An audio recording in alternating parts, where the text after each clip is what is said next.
And it's a ticket talking Mazda for the biggest. That's a comma and a comma and a comma. Gotta get it, get it. And it's a ticket talking Mazda for the biggest. That's a comma and a comma and a comma. Gotta get it. And a comma and a comma and a comma. Gotta get it, get it, get it, get it. Comma and a comma. Gotta get it, get it. And it's a ticket talking Mazda for the biggest. That's a comma and a comma and a comma. Gotta get it. And a comma and a comma and a comma. Gotta get it, get it, get it, get it. Comma and a comma. Gotta get it.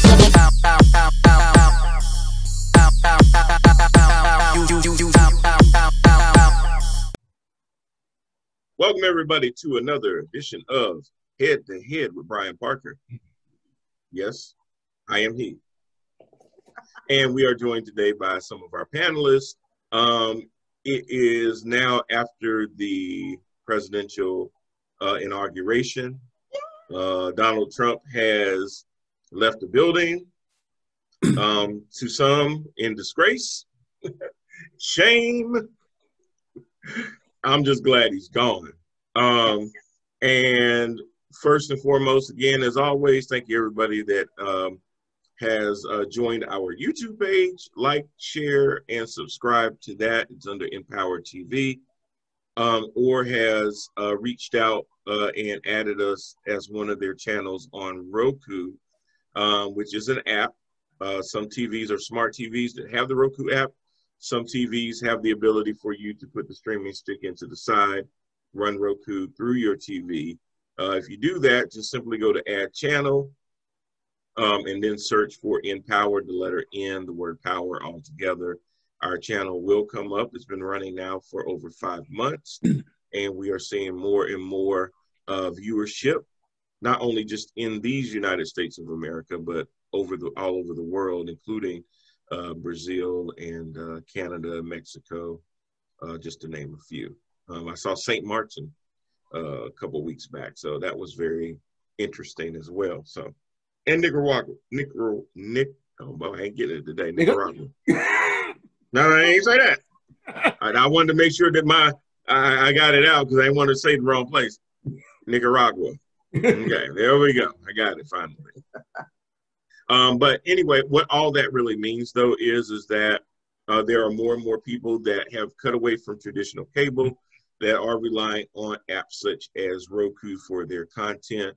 And we're happy that we're able to not only have head-to-head sports, but also some other things such as short films, feature films, comedy specials, praise and worship. We have all those kind of things on the channel.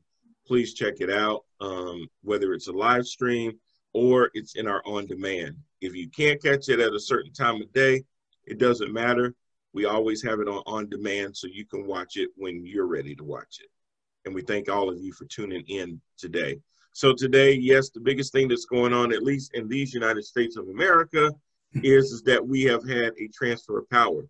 The thing that is very, very crazy is it was not what our history has always deemed a peaceful transfer of power, because one very orange, petty crybaby decided to leave before the inauguration. Part of that was ego, because apparently, not many people know, but if Donald Trump, if any president got on an airplane right now, any airplane, that airplane is called Air Force One.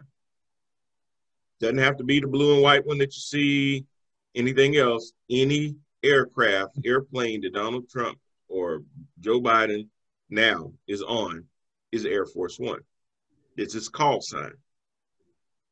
If you are no longer the president, even if it does look like that blue and white plane, it is no longer identified as Air Force One. So Donald Trump wanted to leave early enough from Joint Andrews Base so that he could not only leave on Air Force One, but so he could land on Air Force One. Yeah. That's part of why he did it. Because he didn't want to be in the air while Biden was being inaugurated and actually just land on a military plane.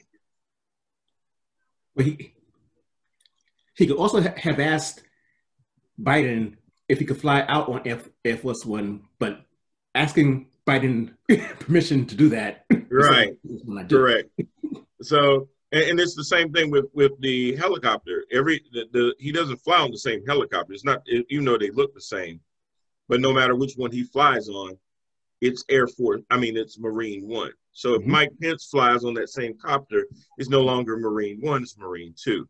Same thing with the Air Force One. Pence is the only one flying on it, then the call sign changes.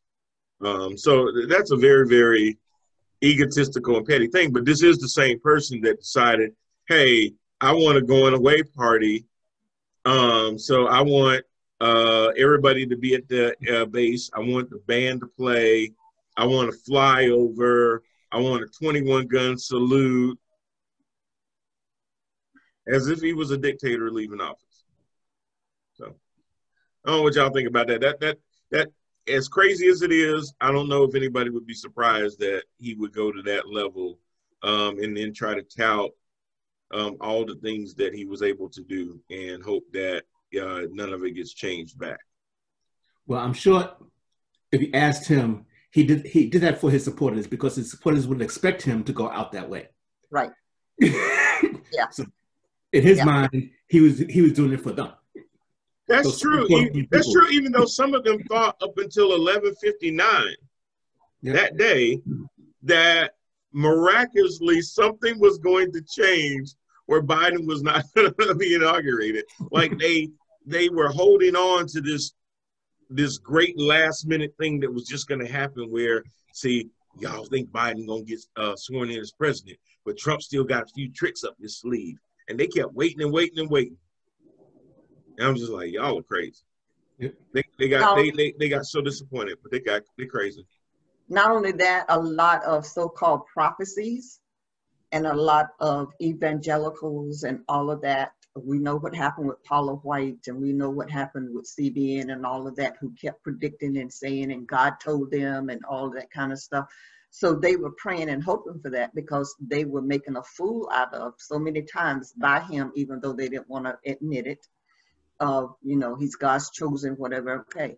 So if he's God's chosen, Joe Biden isn't. If God allowed him to be in office, but can't allow Joe Biden and Kamala Harris to be in office as well. Oh,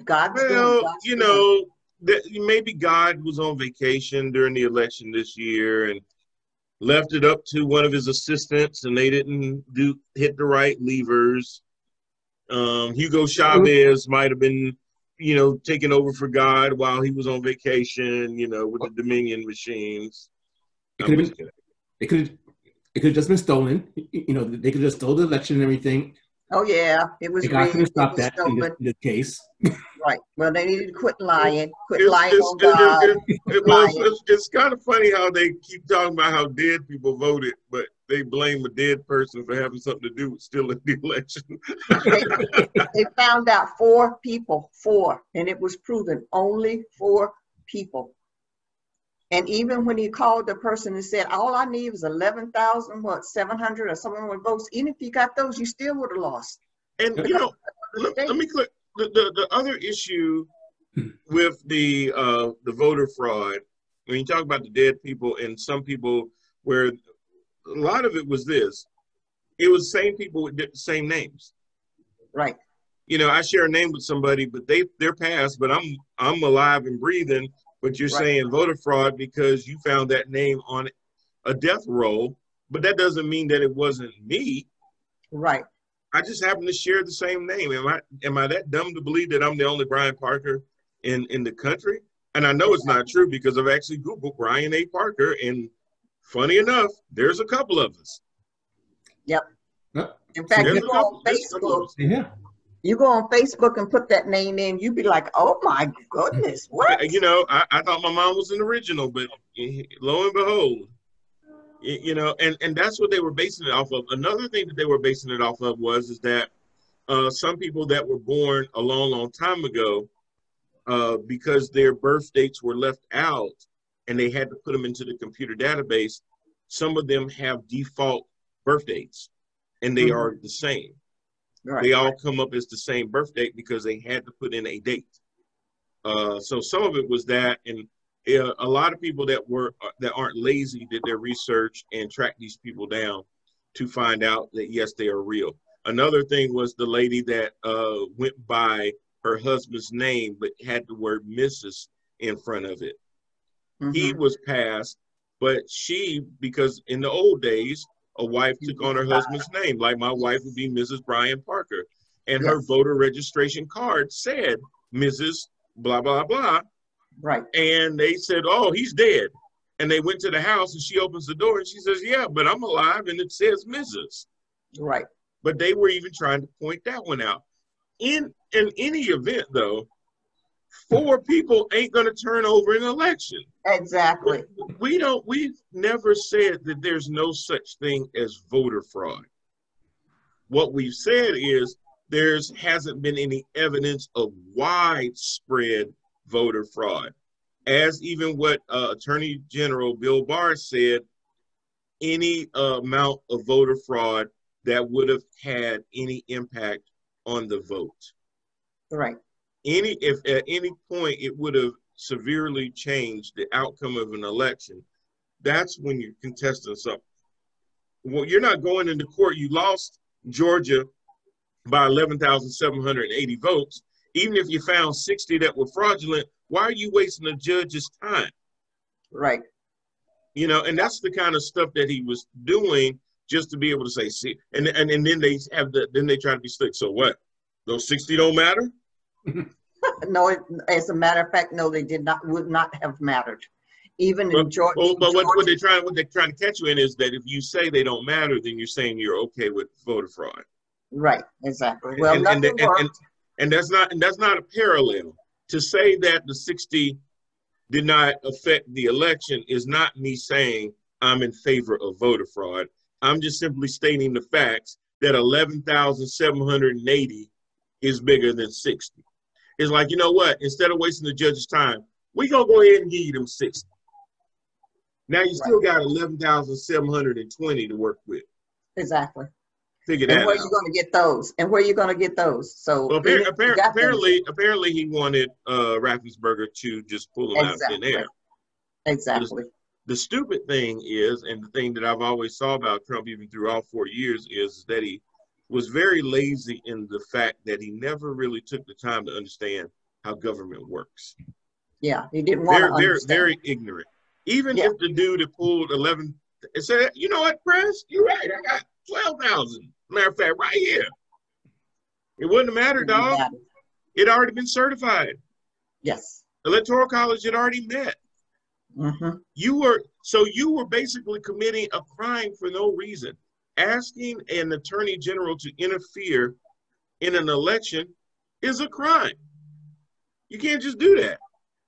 But that's not the only criminal activities he has done. But because of his money, his prestige, and his power, he's gotten away with it for so long, even with his taxes.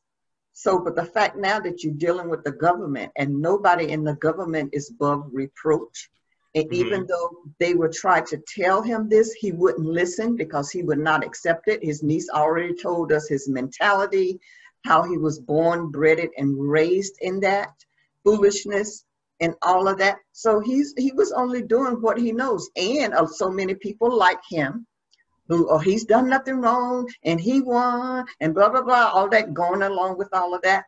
That's what sparked, the flaming fire of January the 6th.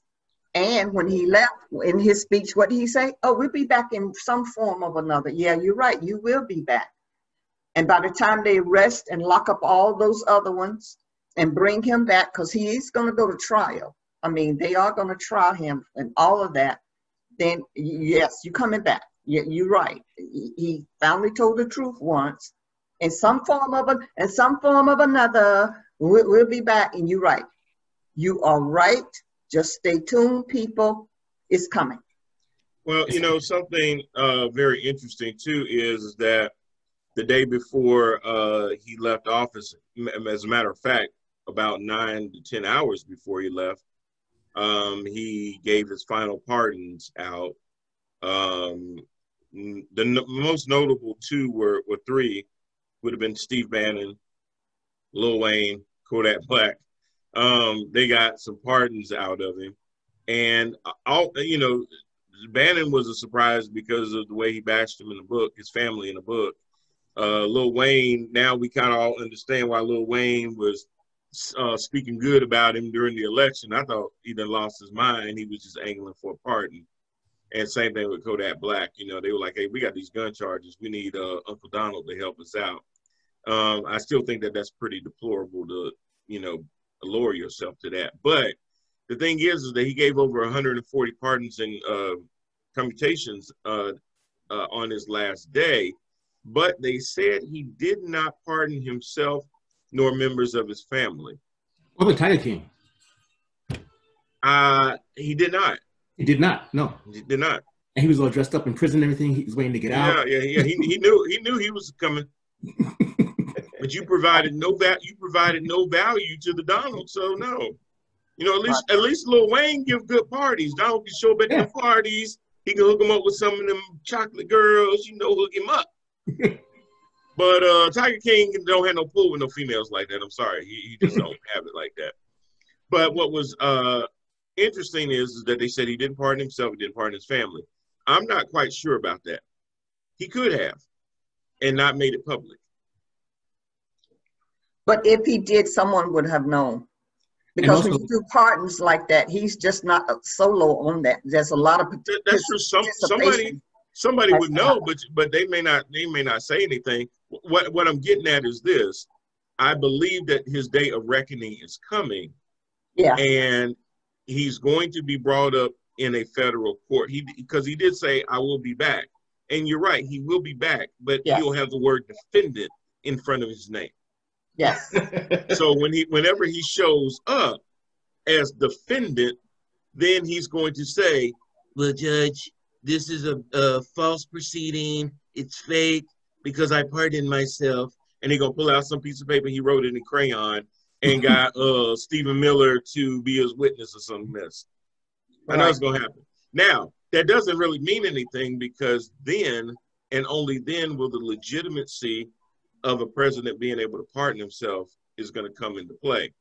As far as his kids and everything, that's going to be legit, but you might not have wanted to do that if he did do it. And he's going to have to realize that he may have screwed himself by pardoning some of these people. Because now, as I said in the last show, once you accept a pardon, you have accepted the fact that you are guilty. Yeah, of something. And you have then renounced the fact that you cannot use your Fifth Amendment the Fifth Amendment is to say, I am pleading the Fifth Amendment because anything that I might say may incriminate me. But if you've received a pardon, you can't be incriminated. You've already admitted guilt. Right. And that is the point of a pardon. Yeah, right. So now technically you are already saying, I did am guilty, just don't charge me or don't convict me on what I'm being accused of. Exactly. Which is possibly why he wouldn't have done that, because then that would open up to states getting involved. Exactly. Yes. And that's why I said, even pardoning Manafort and Stone, now once the states get involved in prosecution, which they are not shielded from, they have to get, and they put them on the stand and they say, well, Judge, I'm not going to answer that question. They go to jail until they do. Yeah. Right. You're in contempt of court because you cannot plead the Fifth if you have a pardon. Right. So, and I'm telling you, looking at Manafort and looking at Roger Stone don't look like neither one of them willing to do a day in prison. They ain't gonna survive the night. They gonna come in the next morning crying to the judge, Your Honor, I'm ready to talk, Your Honor. I'm ready to tell you everything, Your Honor. I ain't never like him no way. You're gonna see a complete breakdown. Yeah. Breakdown. The first time you sitting in that jail all night long and they calling you and saying, hey, sweetie pie, and come give me them cheeks and all that. Oh, you gonna come talk the next everybody day. Is hard. Everybody is hard until they hear that cell door slam. Yeah. Then it's a bunch of they big dogs. Yeah. They hear that door slam and they realize they in there for real. Yeah, you realize you might be a dog in a dog pound, but there's a bigger dog in that dog pound. Always. And he like you. And he like you and he wants you. We can do this the easy way, or we can do it the hard way. We can do it the hard way. That's right. Yeah. Well, Yeah, that's right. He What's said, that? I like booty. That's what's going. I'm saying, hey, I'm telling you, can't none of them do no time. I'm telling you. Bruh. If the judge says, hey, listen, they not built for that. They're not. If the judge comes to them and say, hey, listen, you've already waived your Fifth Amendment. If you do not answer this question, you're going to be held in contempt, and the bailiff is about to take you to jail.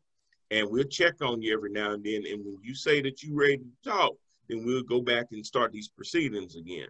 Yeah. And that's pretty much what he's put people in the position to do. So those pardons, I mean, again, like I started out earlier when I said, he's been in the office for 4 years and still has no idea how government works. No. Because he wants it to run like the Trump organization, where basically he hands out his edicts of orders and they just do it. If it's illegal, we'll just fix it, Michael Cohen. Just, you know. Yeah. You know, hide it in the Inquirer's safe. You know, do what you got to do. Pay off a porn star too. Doesn't matter. Get it done. I'm not asking you, is it okay? Right. And it was funny because when he first came into office, you know, even Rex Tillerson said that a lot of times the president would ask him why he couldn't do certain things, and Tillerson had to tell him, well, sir, it's not legal. Right. Well, he was not a politician anyway. There you go. So you voted this guy who's not a politician at all. You criticized Obama saying that he didn't have enough political experience, but you vote in a person who has none. None. And all of his business dealings has been crooked, without bankruptcy, how many times, which said that he's not even a successful businessman. And now he gets I've counted 6. You put him there. They voted him That's the part that made me laugh. And you expected him to do any better? No, they didn't. They actually voted him in to do what he actually did. To exactly. Things and to change things and to like cause chaos, which he screw it up. Well, he was successful in that. Yes. He was successful in that. With their help. He was brought in to disrupt. He did that. Correct. He brought in to cause chaos. He did that. He brought in to make divisional lines. He did that. So he was successful in that sense. Mm-hmm. With their help. He didn't do that alone. Oh, yeah. With their help. But once he screwed them over and started dragging them into his fire, see, now you're crying. Now you don't like it. Right. Well, I don't know, because Trump relied on his followers to be complete idiots. And what I mean by that is that he knew that a lot of them had these pent up fears, frustrations about people of color, minorities becoming majorities, they losing all their jobs to foreign people and stuff like that. He played into this resentment and these grievances that were an undercurrent of what was already there. Trump didn't create the racists that attacked the Capitol. Trump didn't create all the racist things that happened. It was already there. But what he did was, Trump was the fan. The flame was already there. Right. All he kept doing was blowing and fanning. He gave them the excuse. Yeah. Because you remember, like, one of the first things that people said that they liked about him, oh, he's real. Oh, he's real. And I was like, oh, man, that's it. Because when people start saying, oh, he's not your stereotypical political guy, and that's what we like about him. That right there was the excuse to get all of my inner feelings out, and it's okay. And I don't have to be politically correct. I don't have to be all presidential. And that's what started it.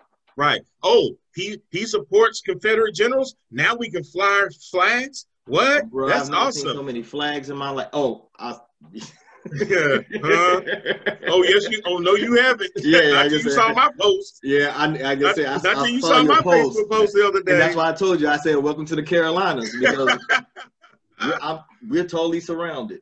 Oh my God! So the thing was is that yes, Trump played on that, and it was funny because everything that he said he hated about Obama, he did it times 10. Oh, Obama plays too much golf. Dog, don't even go there. You play more golf in 4 years than he did in 8.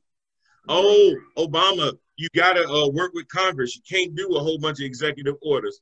Man, he had executive orders about stuff that was already laws. Right. No, he undid everything that was already in process that Obama had already signed off on. Yeah. That was his main mission, was to undermine and undercut what the Obama administration had already done. And they knew that, and they knew that.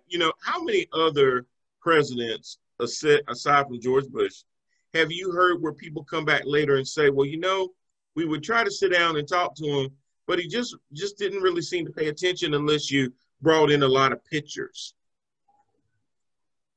When they say that we couldn't really do his presidential daily briefing because he wouldn't read it unless it had a lot of pictures. Okay, so I never thought I would say this and everything, but comparing 45 to George Bush is an insult to George Bush. Oh, God. No, I thought we would never say that either. That's a I sad thought we truth. would never say that because either. We thought Bush was bad. Yeah, he took incompetency to a whole nother level. Right. Right. We thought that was the floor. Trump became the basement. But that's not what they called it. They just called it a rare form of rhetoric. And you have to remember, they also called him a Christian, and finally a Christian administration was in the White House. You have to remember that too. Oh yes, Mr. 2 Corinthians. Yeah. Oh, 2 Corinthians. 2 Corinthians. Yeah, that's the new way of reading that from the book of 2 Corinthians. Wow. Yeah. Unbelievable. Well, people saw what they wanted to see. They got what they wanted to get out of him. Mm-hmm. And the thing is that what they're seeing now is what they've hated the most is somebody preaching unity. They don't want unity. They don't want, and he's now saying, and if you look at his cabinet and his administration, very diverse, lots of people from different backgrounds, lots of women, lots of people of color. They don't like that. That's not what they wanted. That was the whole thing that they were fighting, was the fact that they didn't want diversity. Right. They wanted the supremacy. Yes. They don't even want Jewish people. And that's the part that I absolutely love.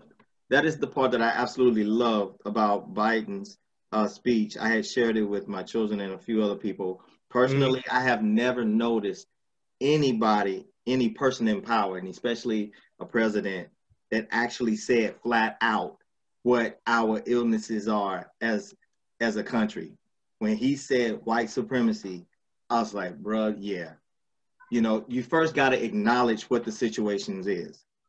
And then you start working on curing that. I was in a small debate with somebody online, and they was talking about, unity and everything. I said, I'm all about that. But first of all, if you ever took on a wound, anything, okay, you just don't slap a bandage on top of something, especially like if you got hurt in a dirty area. The first thing you want to do is clean that wound. Right. Or if you are gravely injured, you want to, if it's cancerous, you want to cut it out. You want to burn it out. You need to purge it. Yes. Then you begin to put salve and antibodies and everything else. And then that's when your body begins to heal and become united again. Right. You cannot say, okay, we see this wound, we see this hurt, we see this cancer, now let's just cover it up, because that's what's been going on. Yes. So the only thing you've been doing is just been covering something that's been festering to septic. Yes, that's what happened on January the 6th. That big gushing wound that they kept trying to put a Band-Aid on it and denying it, that it didn't exist and all of that. Until now, it not only smelled bad, but everybody saw it. See, everybody, the whole world saw it. Exactly. And so it was not like a wow to many of us. And Yeah, they I call it the Floyd effect, because it's something that has been there for a long time, yes, but it's put in everybody's face and they can't deny what they're seeing. right. So what I mean by that is that once, Floyd, that was a bad thing. That was a bad thing, because you literally saw this smiling police officer with his neck on the guy, knee on the guy's neck till he died. You heard him call for his mama, who was already gone.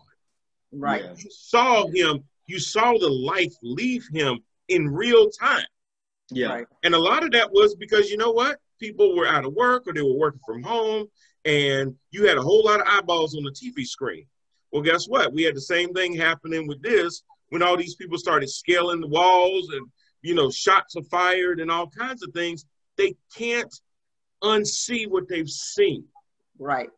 But the thing you is cannot that deny that there's two different Americas. exactly. But the thing is that it's always there. Just whether you see it or not, seeing it doesn't mean that it does exist or doesn't exist. Yeah. That's not the threshold. But here's a funny thing about the whole supremacy thing. FBI director and still FBI director, because he's staying on, Chris Wray, testified to the U.S. Congress what the greatest threat to this country was. Was it Russia? No. No. Was it China? No.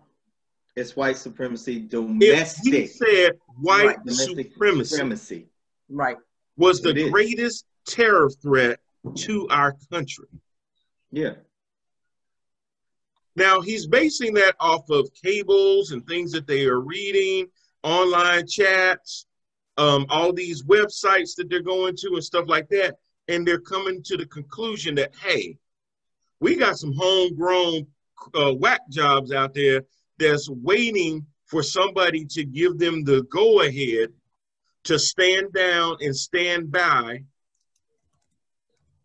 Well, that's in the history. I mean, that's a long line of history there. It's just that because of modern technology, and you're able to transfer and transpose and do some investigations quicker than before. Yeah. That's just a whole long line of history. Yeah. That's just the moral rot that has been in this nation since slavery. And when they first came and took over from the American Indians and then slavery, it's been there all along.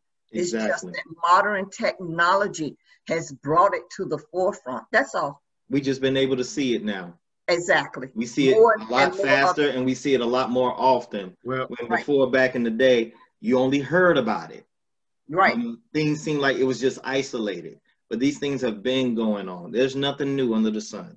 And still going on. Yeah, and to CJ, to your point, all he's really done is he told him it was okay to feel that way. You know how they always made you feel like it was bad to sit there and talk about Mexicans and MS3 and this and that. Now it's like, no, it's okay to say that. Why is it okay? Because your commander-in-chief is calling stuff China viruses and Kung flu and talking about S-hole countries and all these other and calling Mexicans rapists and murderers and all these other kind of things. So yeah, if he can say it, yeah, I can say it. But he's been saying it. He didn't just up and start saying it. He has been saying it for a long time, and they gave him permission and privilege before they finally had to shut down his account. He's been saying it. His father said it. His grandfather said it. I mean, his niece told us that. You got to look at the legacy. Exactly. It's privilege have a certain level of comfort to where I can say and do anything I want to, and there are no negative repercussions for it at all. Right. That's what big money does. And accountability. You can tell that he's never really had to deal with the repercussions. Even when he's gone bankrupt, he just walks away from it. Right. Yeah. And go back and start another one and another one and another one. And now his children is helping him, and he's bred them to do the same thing. One, they don't know what truth is. They don't know what accountability is. Yes. We already seen how they're sore losers because they are not used to losing. and not having it their way. And so that's what we've seen. His niece was not surprised. She told her, she's a clinical psychologist. I mean, she laid it all out in her book, and they interviewed her recently. And, you know, it's like, so, I mean, okay. It's hard, and it's hard to lose when you constantly change the rules. Exactly. You know? And remember, they have no line. You know how some of us have a line, don't you dare cross it? There's never been a line for them. Yeah.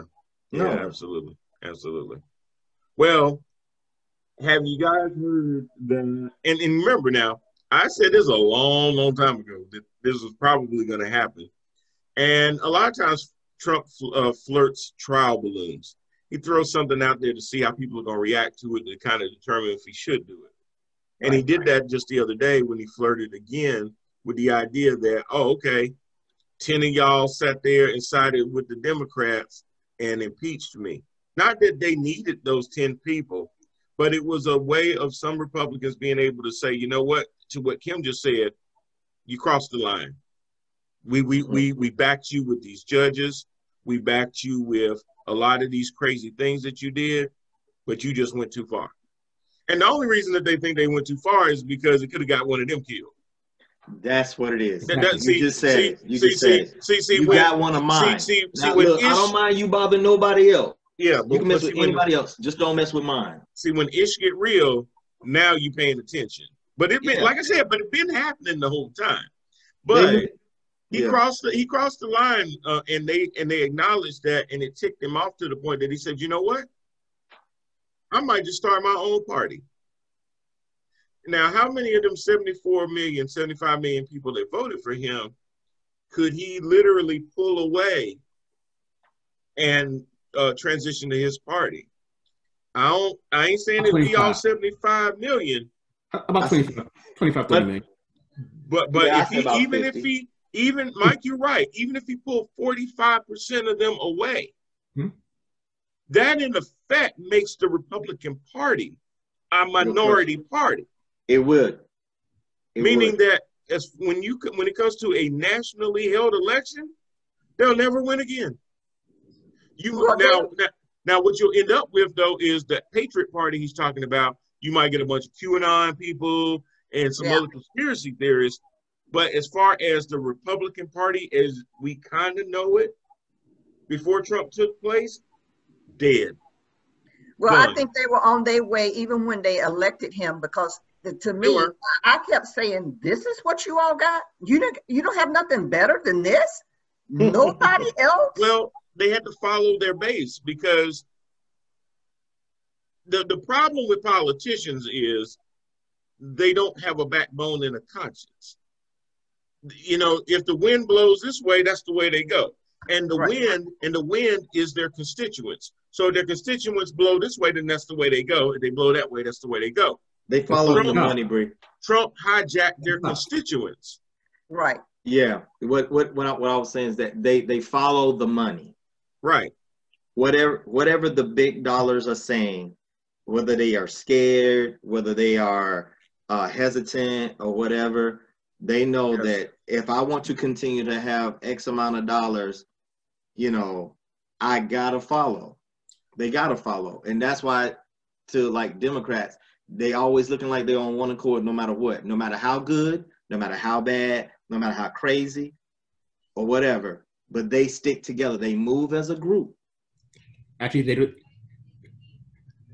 The Democrats do not move as a group. The Democrats are actually two groups at this point, at the very least. You have the more than that, yeah. Right. Progressives, modernists, all of that. Exactly. Yes, that's true. Right. And with the Republicans, you have to understand too, they have a large percentage of evangelicals. Yeah. Oh God, yeah.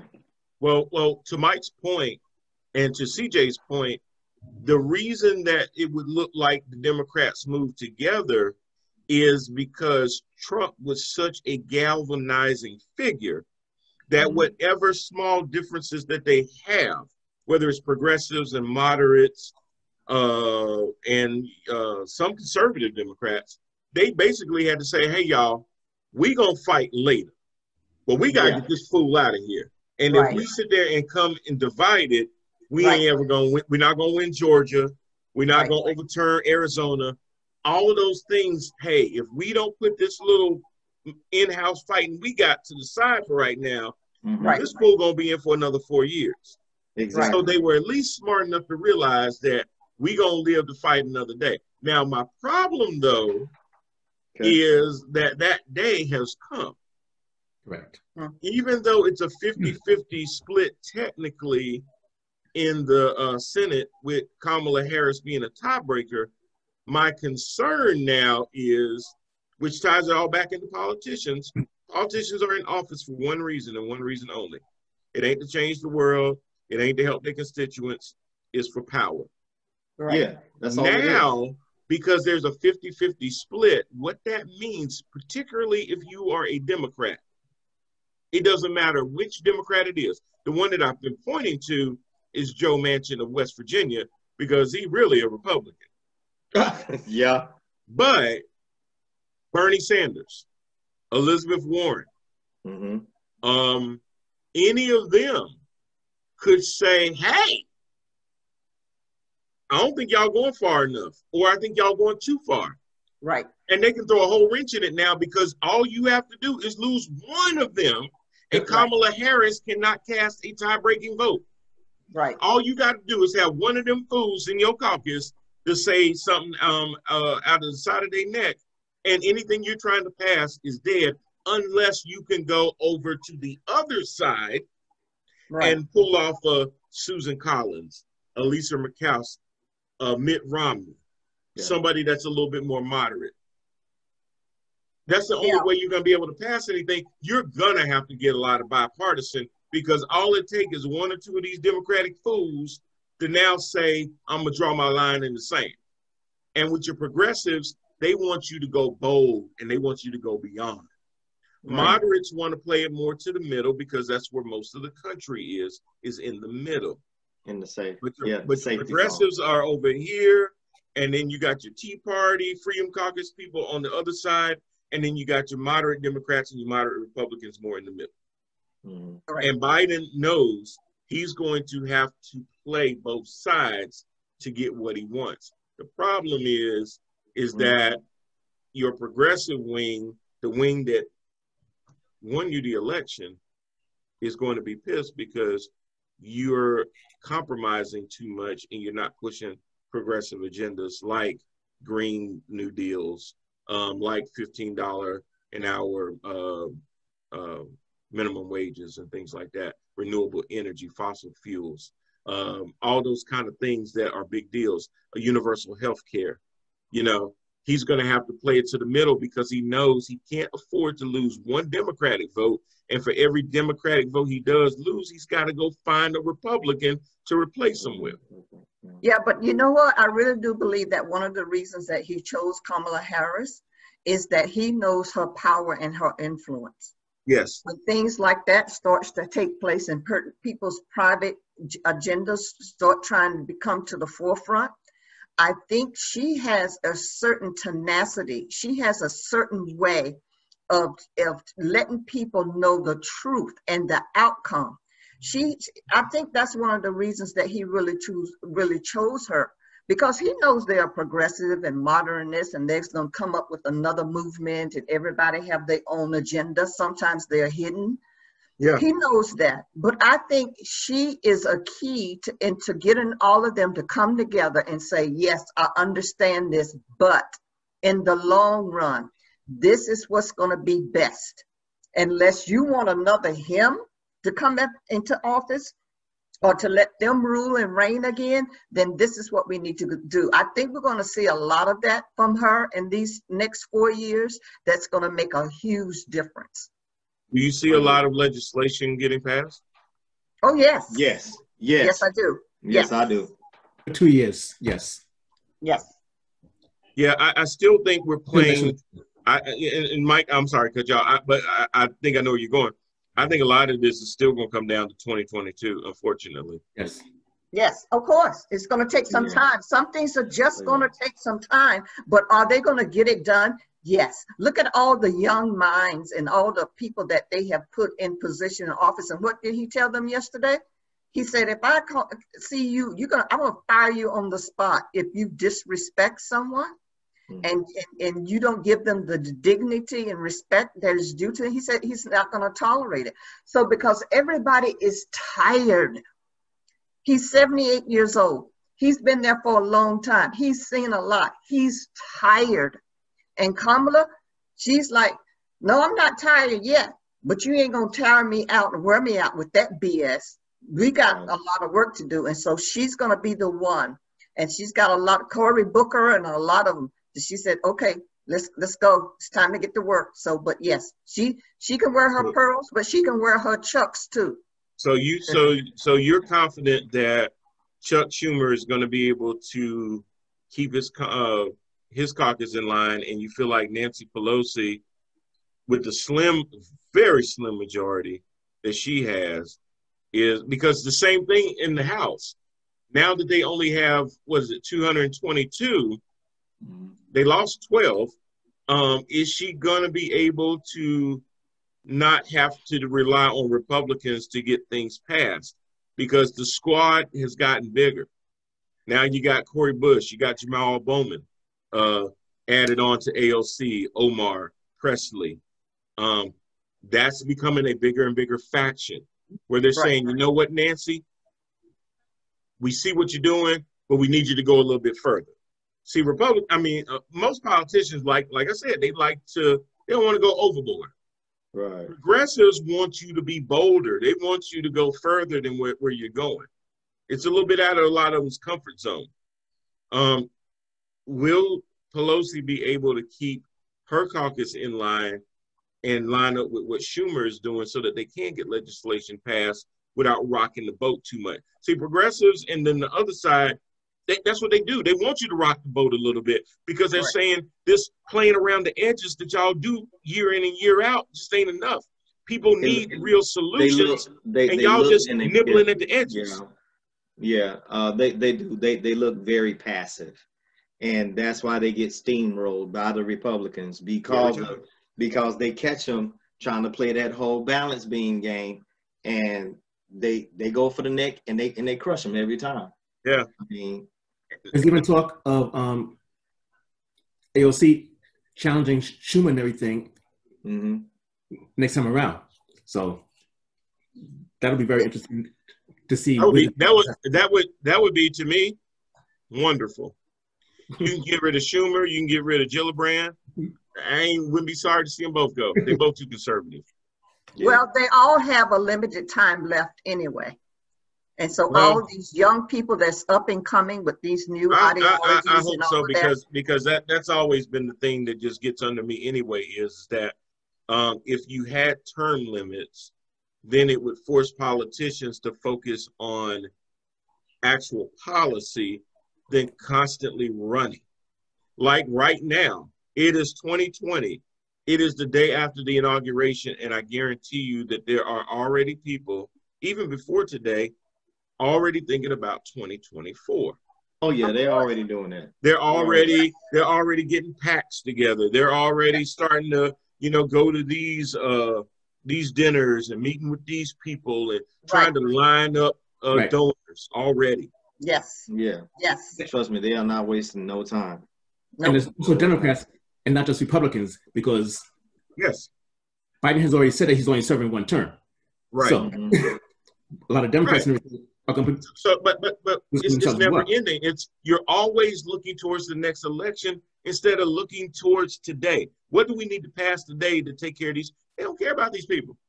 No. They don't care about you when it's election time. Right. And if it's presidential, and that's why you got to make them care by doing what we can do with our local elections, because it's the local elections that affects the primaries. That's correct. Yes. Big time. So we got to make them listen. We got to make them slow down.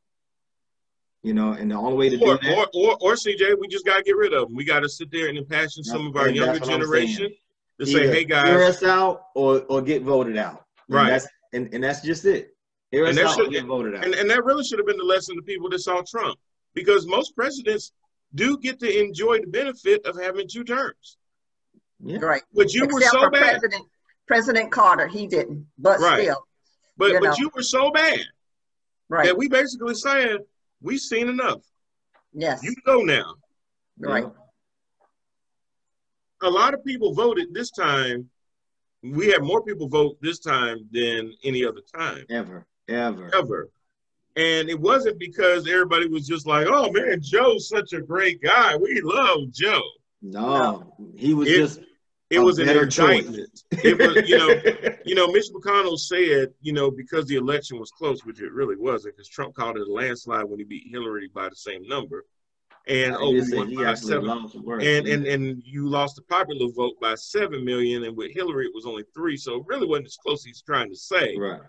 But because what his point was is, so there's not really a mandate. They always like to say that elections have consequences, and when you get voted out and then we get voted in, then there's a mandate. Like they're saying now that there's a slim majority in the House, that's a mandate from their constituents that they need to fight Nancy Pelosi. Well, when Joe Biden beat Donald Trump, that was a mandate to say, hey, this lunatic that y'all been following for the last 4 years, we don't want no more of that. Now they're not gonna say that it was about that. They're gonna blame Hugo Chavez and the Kraken and all that mess. Instead of just saying, you know what, we let this buffoon come in. He did what he did. We sat there and we backed him every step of the way. And the people rejected that in larger numbers. It wasn't so much that they believed in Joe Biden. It was so much that they believed that he was going to be better than Donald Trump.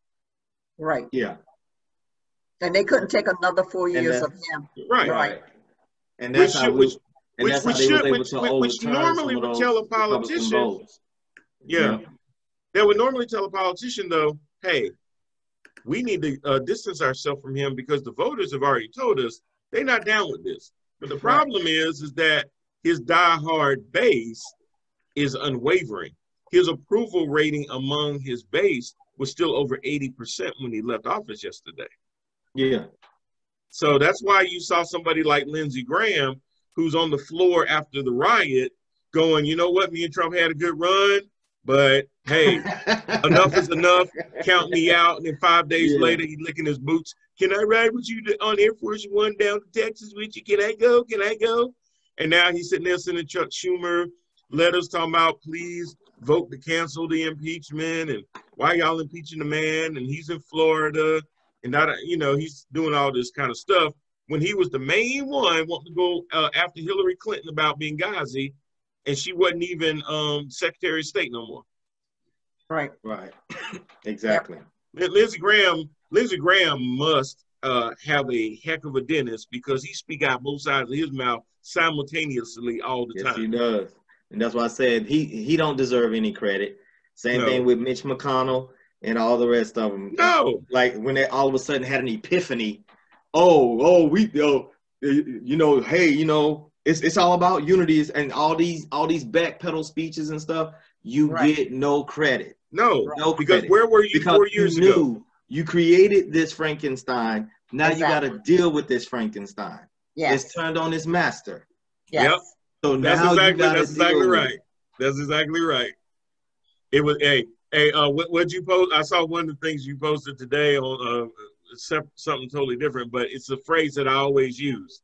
Ain't no fun when the rabbit got the gun. Oh yeah, that's my favorite. Yeah, I grew up on it. It ain't no fun when the rabbit got the gun. It ain't no fun. Mm-hmm. Be careful what you create because it will turn on you. Yeah, it definitely will, and he does. When he feels like you slighted him, he will then. I mean, what did those people come into the Capitol yelling? Hang Mike Pence. Yep. And they already had the noose built. Did you see? Yes. It was like one of the first things that I saw. That it takes a while to build something that large. Yes. So you mean to tell me no official didn't see that thing being constructed? You didn't happen to see a rope hanging over this? What are y'all doing? Yeah. Come on, man. We about to go get Mike Pence because he didn't overturn the election. Well, we gonna see. Okay, all this, they call it blinking and winking. We don't know what we're going to do. They knew exactly what they was going to do. They knew exactly where they were going to go.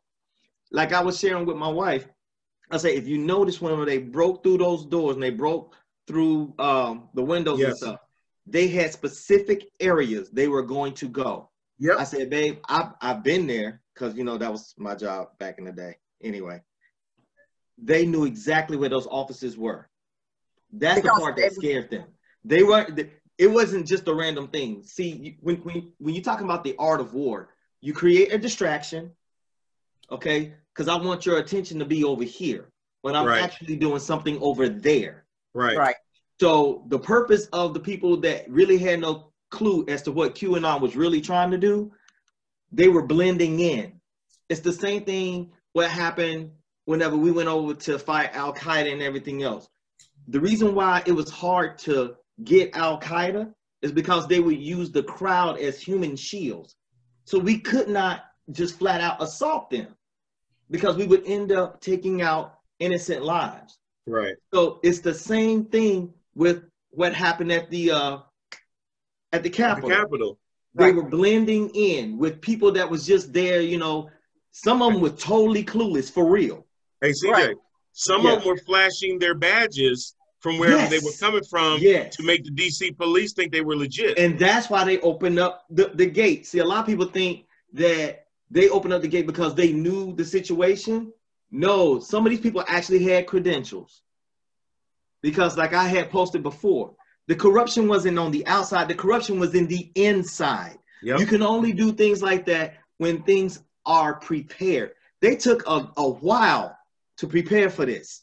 Yep. But they were telling you, if you were paying attention to, you know, the postings and different things like that, that's why it's always good to always keep an eye.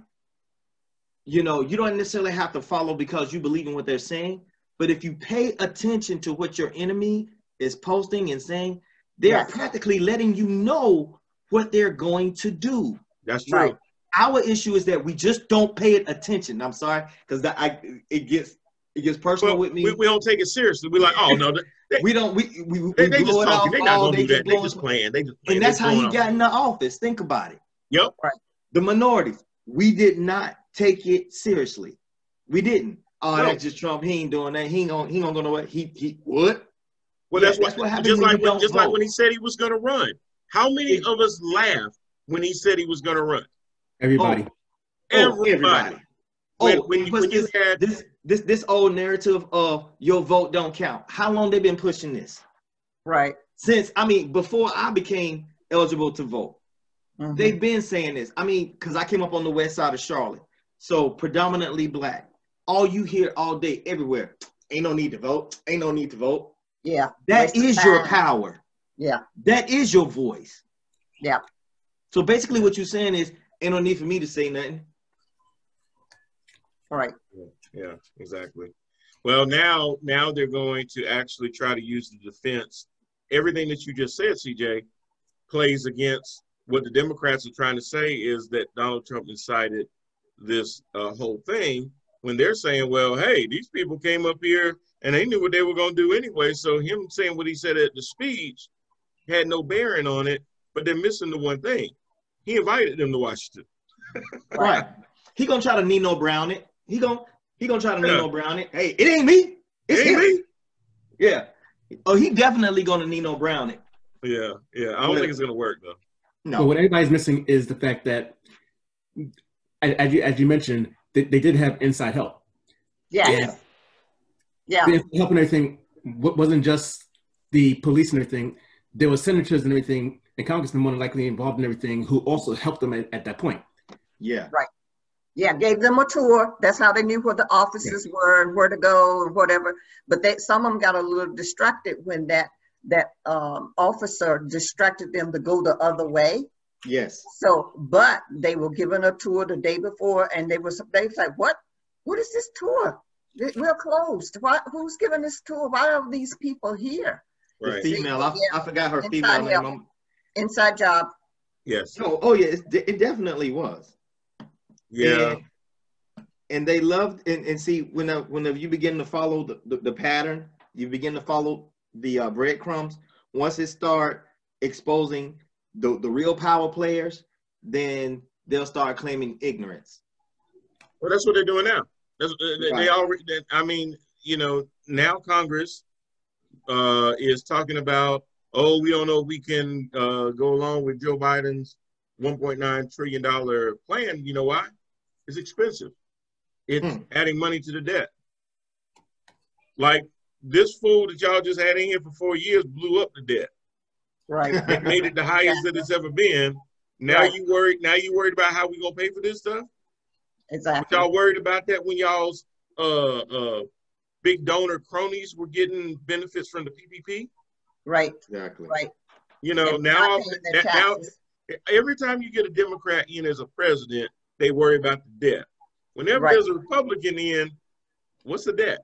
Exactly. They have this amnesia, you know, or they'll say, oh man, I can't believe Joe Biden passed a whole bunch of executive orders like that. Right. Did y'all not just see what Trump did? All his term is passing. What are you talking about?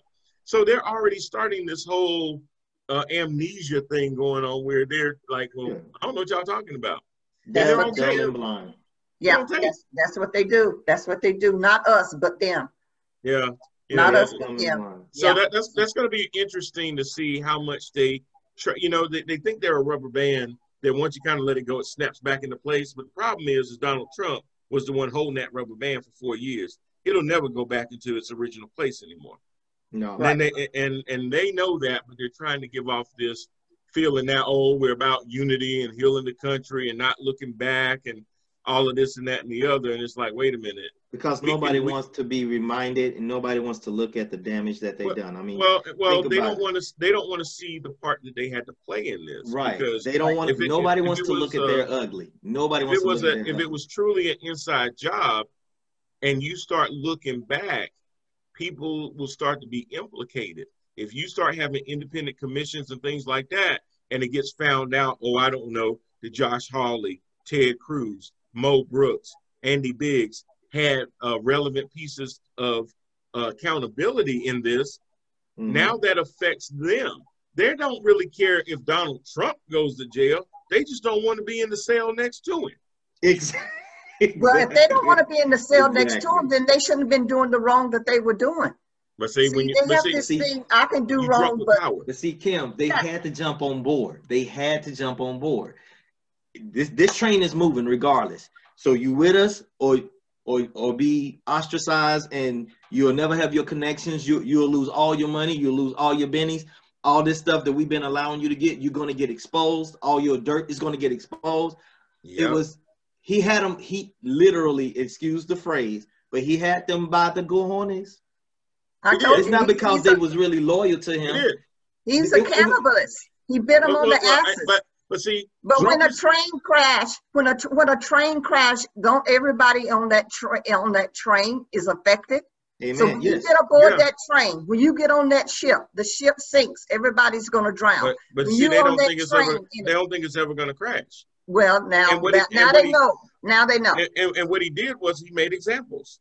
Exactly. Mark Sanford, Bob Corker, Jeff Flake, all these people that tried to say, I got a voice, they're no longer in the Republican Party. Hell, even Paul Ryan left because they couldn't stand up a Trump primary. They knew that, so they left. They didn't rerun because they tried to say, I'm going to go against the grain, and it ruined their career. Well, when you got these other power-hungry people looking at that going, you know what? I know this is wrong, but I like this power too much. See, too many of them are in love with power. Right. And it makes them do things that they should not do because they're in love with this power. I'm sorry, Mike. That's part of it and everything. But another part is that the Republicans actually got a lot of what they wanted from Trump in his 4 terms. But Mike, tell me this though, Mike. Tell me this honestly. Those things that they got done. The Supreme Court? No, I know. Well, no, you know what? I just answered my question because my question to you was going to be, they still would have been able to do those things with a president Pence, but the base would have turned on them. Yeah. If they would have gotten rid of him, 25th Amendment or whatever, earlier into his presidency, they still would have been able to get their agenda done with a President Pence. But the problem is the base would have voted them out. So, yeah, you're right. But They have to that's stay on that okay train. because all of them are walking into quicksand anyway. Well, and that's all true. of them going in there trying to get out of that burning building now.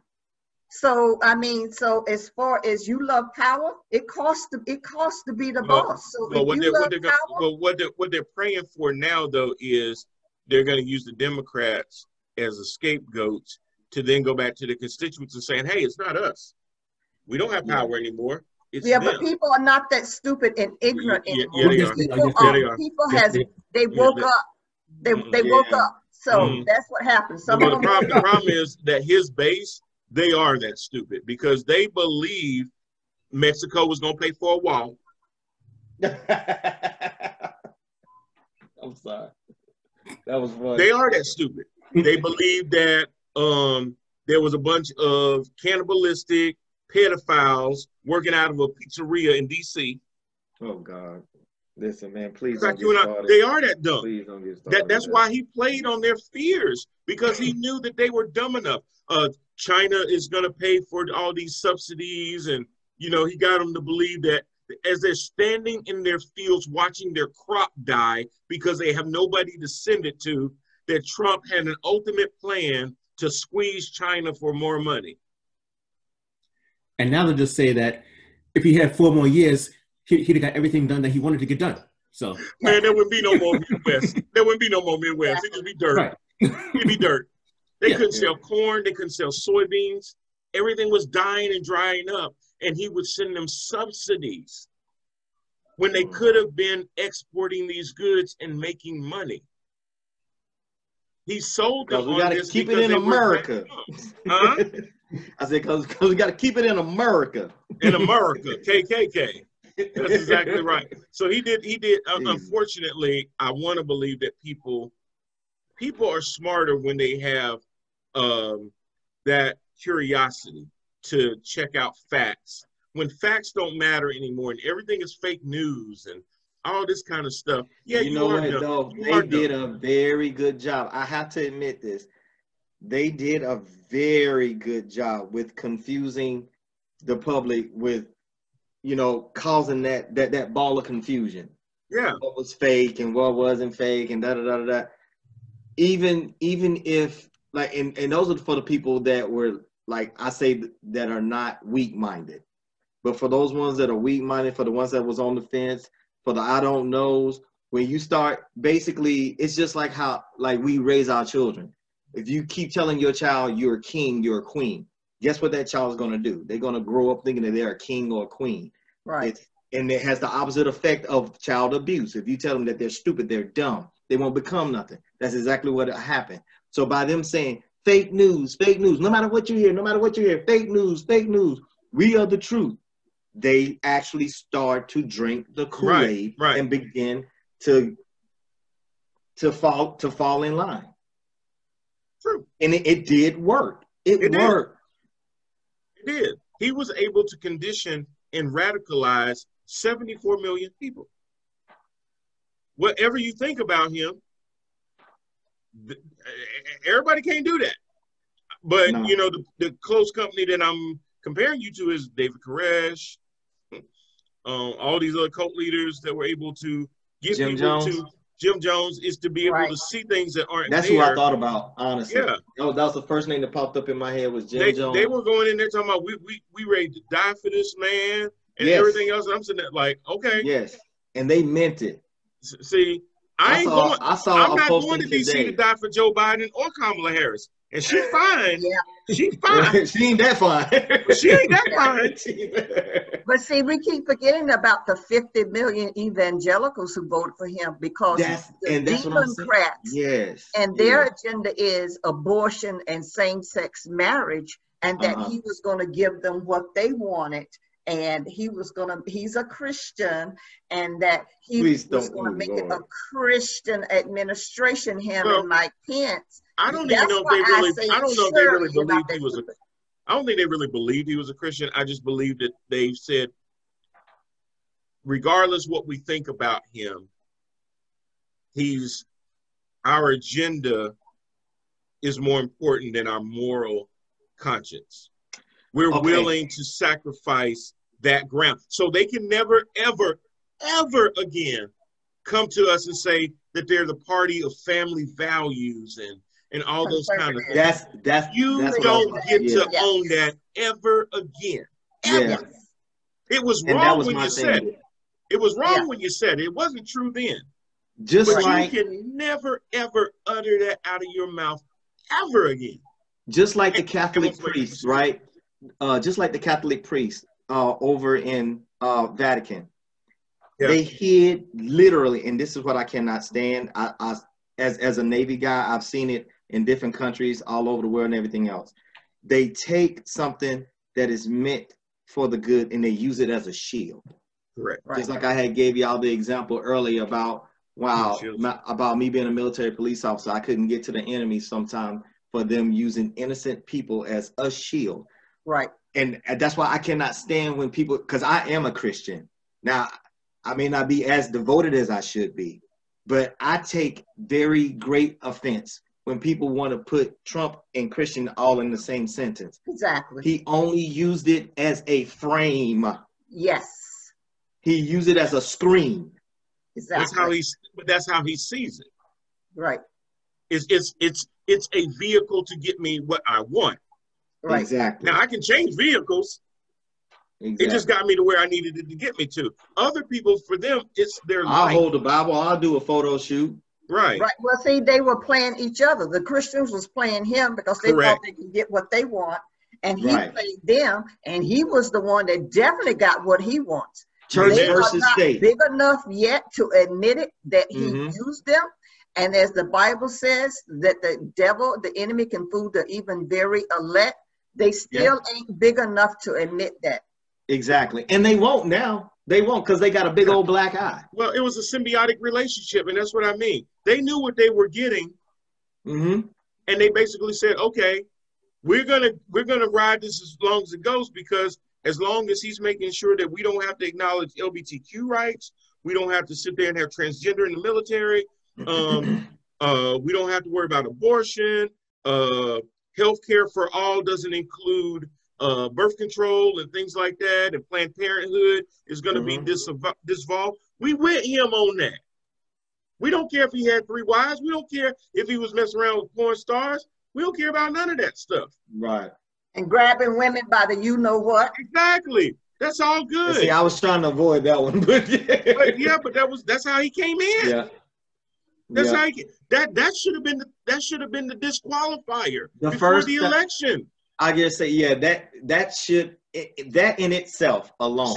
Think about it. If that was Obama, there should have been president. If that was Obama, if that was, I mean, think about, did we not just who was it? Clinton. Right. Yeah. And that's when not when he was president. If you go back and look at it, guys, that's when he was governor. Right. Right. He was governor. But they framed it to where it was, he did this in his presidency. No, go back and read it. He was a governor. Hey, and why did they impeach Clinton, by the way? Oh, he lied.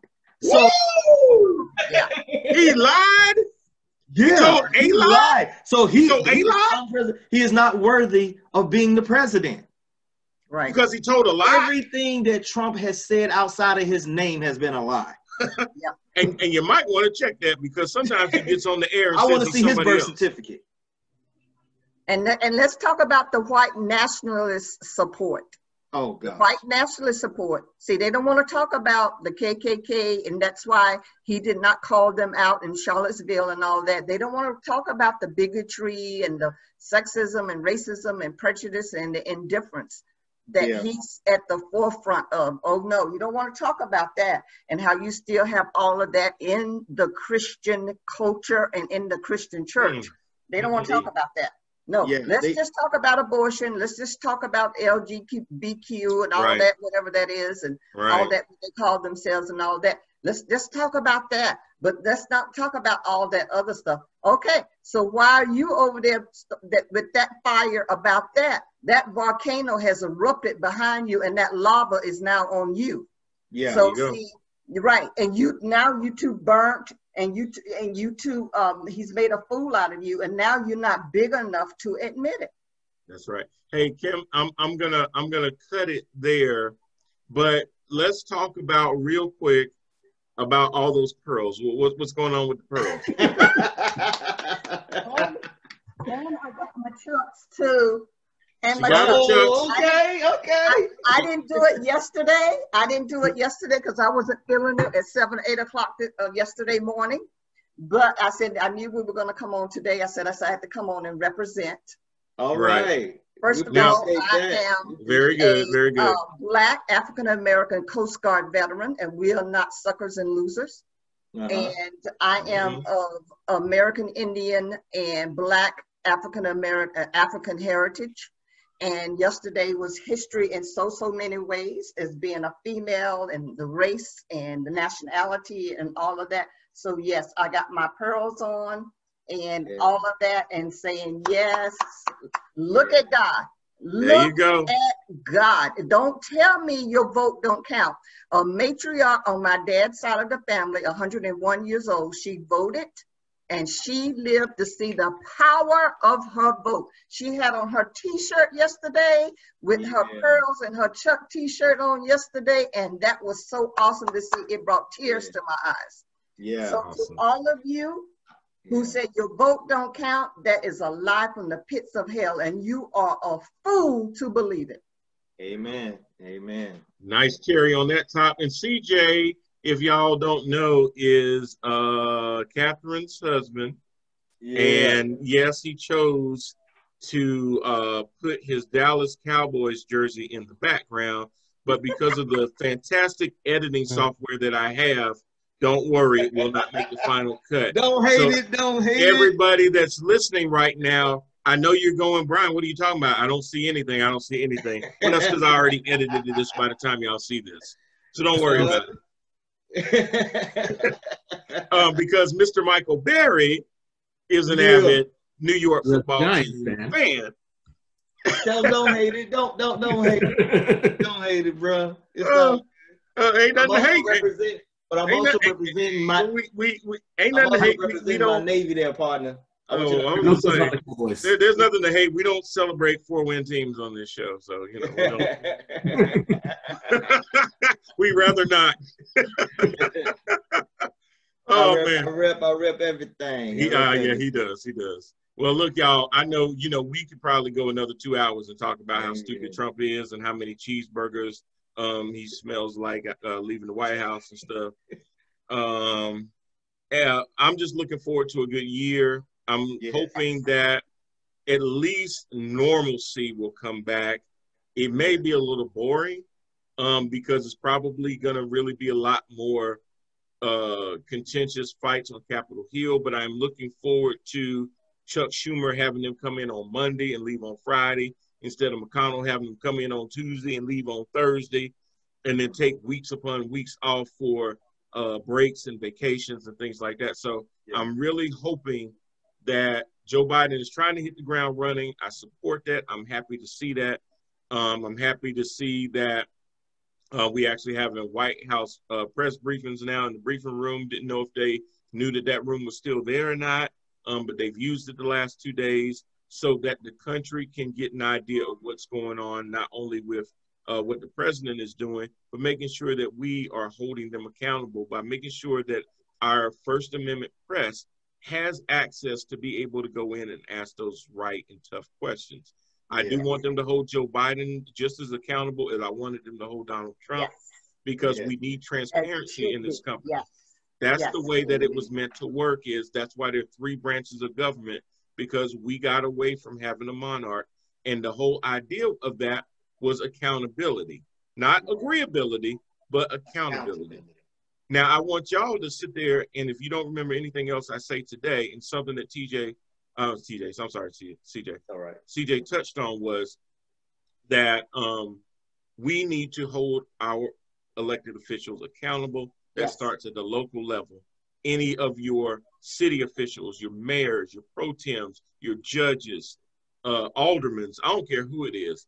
Then you get to your state level, your state Congress, your governors. Then we get to the federal. and presidential elections, guys, are every 4 years. But in your local backyard, you're having elections all the time.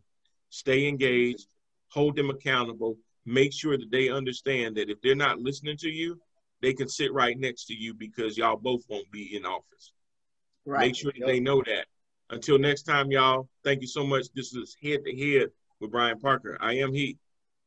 And we will see y'all again next week. Y'all take care. All right.